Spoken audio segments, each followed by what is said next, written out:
సరిహద్దు ఉద్రిక్తతల మధ్యన ఒకవైపున మన నేవీ మోహరించింది ఇప్పుడు. మరొక వైపున మన ఎయిర్ ఫోర్స్ మోహరింపులు జరుగుతోంది. ప్రారంభమైపోయినాయి. ఇవన్నీ ఒక ఎత్తైతే సరిహద్దుల్లో ఉన్నటువంటి రాష్ట్రాల్లో ఒకటైనటువంటి పంజాబ్ తన ఉద్యోగులందరికీ ఒక అనౌన్స్‌మెంట్ ఇచ్చింది.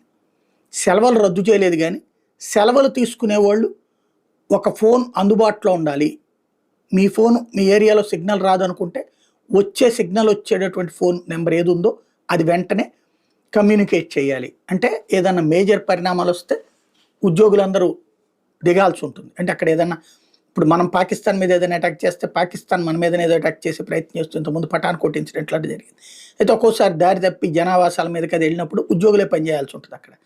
కాబట్టి ఉద్యోగులకి సెలవులని సంబంధించి సెలవులైతే తీసేయట్లేదు గానీ, మీరందరూ అందుబాటులో ఉండండి. పిలవగానే పరిగెత్తుకొచ్చేటటువంటి స్థాయిలో అందుబాటులో ఉండండి అని చెప్పి